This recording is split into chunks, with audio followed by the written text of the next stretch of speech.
Hello student, I am Divya Kathiria and जैसे कि हम लोग कंटिन्यू करें हमारा chapter number 5 and is that forms of business organisation 1। Previous lecture में हम लोगों ने कुछ फॉर्म देखे थे, सॉल प्रोप्राइटरशिप था, फिर एचयूएफ था। आज हम लोग जो फॉर्म के बारे में बात करने वाले हैं वो है पार्टनरशिप। यस, नाम सुनते ही थोड़ा बहुत तो आइडिया आ ही गया होगा कि पार्टनरशिप में होता क्या है। 2-3 या फिर उससे ज़्यादा लोग मिलके कुछ बिजनेस रन करते हैं, प्रॉफिट एंड लॉस शेयर करते हैं, उसके कुछ कंडीशंस होते हैं and whatever etcetera etcetera. Clear? तो हम लोग देखते हैं meaning of partnership according to Indian partnership act 1932। Guys यहाँ पे खास फोकस करना, 1 मार्क में आपको क्वेश्चन पूछा जाता है पार्टनरशिप एक्ट, या तो फिर ईयर को लेके बहुत सारे टाइम एमसीक्यू में भी पूछा गया है। Partnership is a relation between a such persons, यानी कि पार्टनरशिप कुछ लोगों के बीच का रिलेशन है। और कैसे लोगों के बीच का रिलेशन है? वो have agreed to share the profit of business, यानी कि ऐसे लोग जो अपने बिजनेस का प्रॉफिट शेयर करने के लिए रेडी हो जाते हैं, एग्री हो जाते हैं, which is run by all. ऐसा भी हो सकता है कि जो पार्टनरशिप फॉर्म है वो सारे लोगों के थ्रू मैनेजमेंट हो रहा है, और फिर by 1 person on behalf of all. और ज़रूरी नहीं है कि सारे लोग मैनेजमेंट करें, उसके बिहाफ में, सारे लोगों के बिहाफ में कोई एक बंदा भी उसका मैनेजमेंट कर सकता है। Clear? According to Indian partnership act 1932, खास 1932, क्लियर, ऐसे लोगों के बीच का रिलेशन है जो प्रॉफिट शेयर करने के लिए रेडी हो जाते हैं, सारे लोग भी मैनेजमेंट कर सकते हैं और सबके बिहाफ में कोई एक बंदा भी मैनेजमेंट कर सकता है। क्लियर? तो आइए हम लोग नेक्स्ट वन देखते हैं, उसके कुछ कैरेक्टरिस्टिक्स। उसके कुछ कैरेक्टरिस्टिक्स है जो गाइस 3 मार्क में भी ज़्यादातर पूछे जाते हैं और 5 मार्क में भी पूछे जाता है। Relation by agreement. Of course अगर हम लोग किसी के साथ पार्टनरशिप करते हैं तो पहले कुछ डिसाइड करते हैं, क्लियर, कि कितना प्रॉफिट मिलेगा, कितना लॉस शेयर करना पड़ेगा, कितना कैपिटल लाएंगे, वॉट एवर, कौन काम करेगा, कौन सा सेक्शन कौन संभालेगा, वॉट एवर। क्लियर? तो ये सब कुछ डिसाइडेशन जो प्रोसेस होता है उसको हम लोग इन शॉर्ट लीगल लैंग्वेज में क्या कहते हैं? एग्रीमेंट। क्लियर? अब ये जो एग्रीमेंट है वो सारे पार्टनर्स मिलके बनाते हैं, वो ऑरल भी हो सकता है, रिटर्न भी हो सकता है। Clear? Partnership comes into existence by an agreement.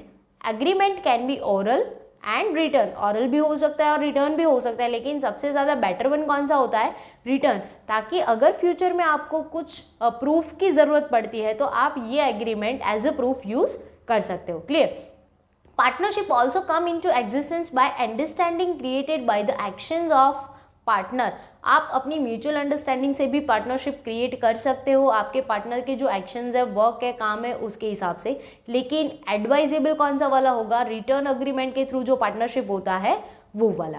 Clear? Second one उसका जो कैरेक्टरिस्टिक्स है वो है एस्टैब्लिशमेंट प्रोसेस, यानी कि आपको अगर उसको शुरू करना है तो बहुत ज़्यादा कुछ लंबा प्रोसेस नहीं करना पड़ता है, वो ईजिली आप शुरू कर सकते हो। It's a very simple process. One does not have the pass through the complex and long process of law, यानी कि आपको कोई लीगल बहुत ही लंबा चौड़ा ऐसा प्रोसेस नहीं करना पड़ता है। अगर सारे पार्टनर्स रेडी है तो आप इजीली ये पार्टनरशिप फॉर्म शुरू कर सकते हो। क्लियर? फिर नेक्स्ट वन है रजिस्ट्रेशन, यानी कि अगर आप लीगली भी करना चाहते हो तो भी कर सकते हो। It's not compulsory to register a partnership form. ज़रूरी नहीं है कि आप उसका रजिस्ट्रेशन करवाओ ही, अगर आप चाहते हो तो करवा सकते हो, ना चाहते हो तो नहीं भी करवा सकते हो। Registration can be done by registrar of firms, यानी कि जो कंपनी का रजिस्ट्रार होता है, फर्म का रजिस्ट्रार होता है, उसके थ्रू हम लोग हमारा रजिस्ट्रेशन कंप्लीट करवा सकते हैं। Partnership deed is required for registration. Partnership deed का मतलब क्या होता है गाइस? आपने कुछ अग्रीमेंट या फिर कंडीशंस डिसाइड किए होंगे, किसके हिसाब से कौन सा मैनेजमेंट चलेगा, वॉट एवर जो भी terms and conditions, rules regulation होते हैं वो सब कुछ। और अगर आपको रजिस्ट्रेशन करवाना है तो पहले आपको पार्टनरशिप डीड प्रिपेयर करना पड़ेगा, देन आफ्टर आप उसका रजिस्ट्रेशन करवा सकते हो। क्लियर? फिर है नंबर्स ऑफ पार्टनर्स, यानी कि आप कितने मिनिमम कितने मैक्सिमम पार्टनर रख सकते हो अपने बिजनेस के साथ में। तो फर्स्ट ने अकॉर्डिंग टू कंपनीज एक्ट 2013, यानी कि आप 13 के एक्ट के अकॉर्डिंग मिनिमम 2 पार्टनर चाहिए ही चाहिए। और अगर ऑफकोर्स 1 पार्टनर है तो सिर्फ वो क्या बन जाएगा? सॉल प्रोप्राइटरशिप बन जाएगा, वो पार्टनरशिप नहीं कह पाएंगे। क्लियर? और मैक्सिमम आप कितने रख सकते हो? 100।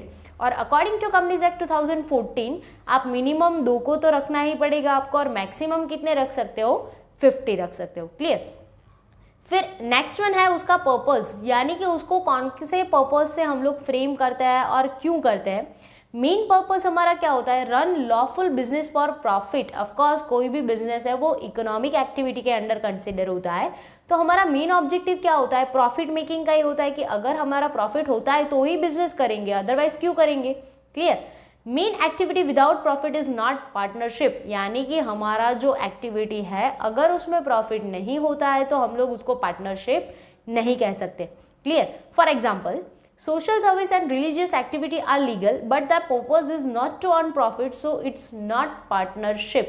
यानी कि हम लोग कुछ एनजीओ चला रहे हैं, कोई सोशल सर्विस कर रहे हैं, कोई रिलीजियस एक्टिविटी कर रहे हैं, ये सारी लीगल एक्टिविटी है। क्लियर। लेकिन हमारा मोटिव क्या होता है, सोशल सर्विसिंग का होता है, लोगों की सेवा करने का होता है, किसी की मदद करने का, हेल्प करने का होता है। यहाँ पे हमारा मोटिव प्रॉफिट अर्निंग करने का नहीं होता है, तो इसको हम लोग पार्टनरशिप नहीं कह सकते। यानी कि जहाँ पे आप लोग इकट्ठा हुए हो, एक साथ मिले हो, पार्टनरशिप किया है, अगर आप प्रॉफिट के लिए पार्टनरशिप करते हो तो ही हम लोग उसको पार्टनरशिप कह पाएंगे, अदरवाइज नहीं कहेंगे। क्लियर।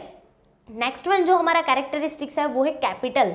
ऑफकोर्स अगर किसी भी बिजनेस को चलाना है तो पहले तो क्या चाहिए होगा, हमें कैश चाहिए होगा। आप कैसे भी करके पैसे ला सकते हो तो ही हम लोग हमारा बिजनेस ज़्यादा अच्छी तरीके से चला सकते हैं। Clear. Generally all partner bring capital. Generally क्या होता है, जितने पार्टनर्स होते हैं वो सब कुछ ना कुछ अपने पोर्शन के हिसाब से कैपिटल लेके आते हैं, but it's not necessary for all partner to bring capital. लेकिन ज़रूरी नहीं है कि सारे पार्टनर कैपिटल लाएंगे ही लाएंगे।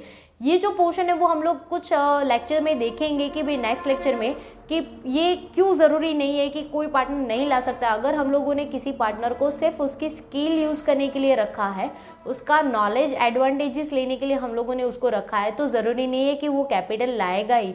अगर हमारे कंडीशन के हिसाब से वो नहीं भी लाता है तो भी चलेगा। Partner bring the capital as shown in a partnership deed. अगर कोई बंदे पार्टनरशिप जो है उसमें कैपिटल लेके आते हैं तो वो किसके हिसाब से लेके आएंगे, या तो फिर जनरली इक्वली लेके आते हैं। लेकिन अगर पहले से किसी ने डिसाइड किया है कि हम लोग इतने इतने पोर्शन में से कुछ लेके आएंगे, तो वो कहाँ पे मेंशन होगा, पार्टनरशिप डीड में मेंशन होगा। हमारी जो प्री कंडीशंस होती है वो सारी डीड में मेंशन होती है, तो उसके हिसाब से सारे पार्टनर जो है वो कैपिटल ब्रिंग करके लाएंगे। क्लियर। फिर नेक्स्ट वन जो हमारा कैरेक्टरिस्टिक है वो है मैनेजमेंट। ऑफकोर्स अगर हमारा बिजनेस हमें एफिशिएंटली चलाना है तो हमारा मैनेजमेंट भी कैसा होना चाहिए, एफिशिएंट होना चाहिए। Clear. All partner can manage the firm jointly but it's not necessary. यानी कि सारे पार्टनर मिलके भी एक फर्म को मैनेज कर सकते हैं, लेकिन ये ज़रूरी नहीं है कि सारे पार्टनर उसका मैनेजमेंट करेंगे ही करेंगे। Clear. All partner have a right to take a part in a decision process. लेकिन सारे पार्टनर्स के पास राइट होगा, हक होगा कि वो डिसीजन प्रोसेस में अपना पार्टीशन दे पाए। Partners can manage according to partnership deed. Partner अपने हिसाब से म्यूचुअल अंडरस्टैंडिंग के हिसाब से वो डीड में जैसा मेंशन किया है वैसे वो मैनेजमेंट चला सकते हैं। क्लियर। जो हमारा कैरेक्टरिस्टिक है वो है अनलिमिटेड लायबिलिटी। ऑफकोर्स जहाँ पे हम लोग प्रॉफिट के बारे में बात करते हैं तो कभी ना कभी लायबिलिटी भी तो मिल सकती है हम लोगों को। Generally liability of all partner is unlimited. Generally कैसा होता है कि सारे पार्टनर्स की लायबिलिटी अनलिमिटेड होती है, यानी कि आपको कैसे भी करके अगर डेप्ट होता है तो पेमेंट करना पड़ेगा।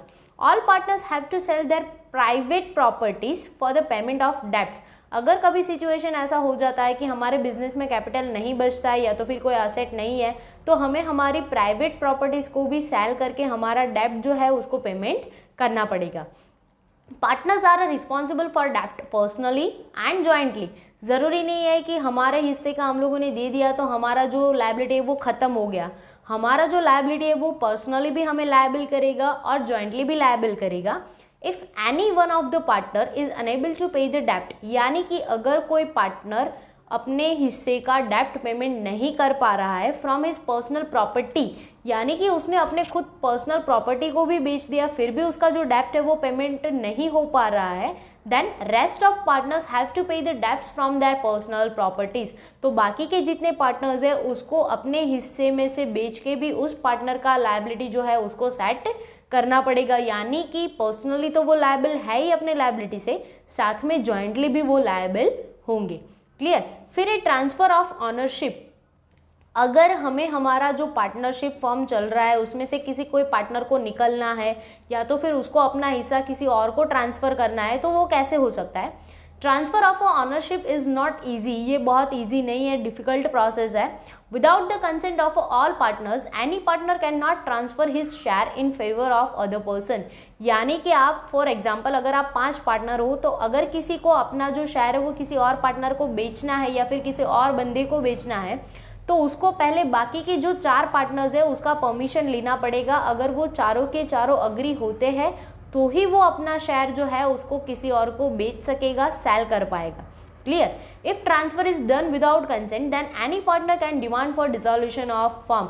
अगर किसी पार्टनर ने अपने सारी जो बाकी के पार्टनर्स है उसका परमिशन नहीं लिया और फिर किसी और को अपना हिस्सा बेच दिया तो बाकी के जो पार्टनर है उसमें से कोई भी पार्टनर या तो फिर सारे पार्टनर डिसोल्यूशन की डिमांड कर सकते हैं, यानी कि पार्टनरशिप को ख़त्म करने की डिमांड कर सकते हैं। क्लियर? नेक्स्ट वन जो हमारा कैरेक्टरिस्टिक्स है वो है लीगल स्टेटस, यानी कि इंडियन पार्टनरशिप एक्ट 1932 क्लैरिफाइज हमारा लीगल स्टेटस क्या होगा। हमारा जो एक्ट है 1932 वाला उसमें हमारे पार्टनर्स के राइट्स क्या होंगे, ड्यूटीज़ क्या होगी, पार्टनर्स के रूल्स रेगुलेशन क्या रहेंगे, रजिस्ट्रेशन ऑफ फर्म कैसे होगा कैसे नहीं होगा, कौन सी कंडीशन में होगा, कैसे करवाना है, वो सब कुछ एंड अदर प्रोविजन, ये सारे वहाँ पे मेंशन है और जिसको हम सबको फॉलो करना ही पड़ेगा। अगर आप पार्टनरशिप डीड चलाते हो तो आपको ये एक्ट को बाउंड होना पड़ेगा। और फिर लास्ट वन कैरेक्टरिस्टिक है लाइफ स्पैन ऑफ फर्म, यानी कि हमारे फर्म का लाइफ कहाँ तक चलेगा, कितना चलेगा, कैसे चलेगा।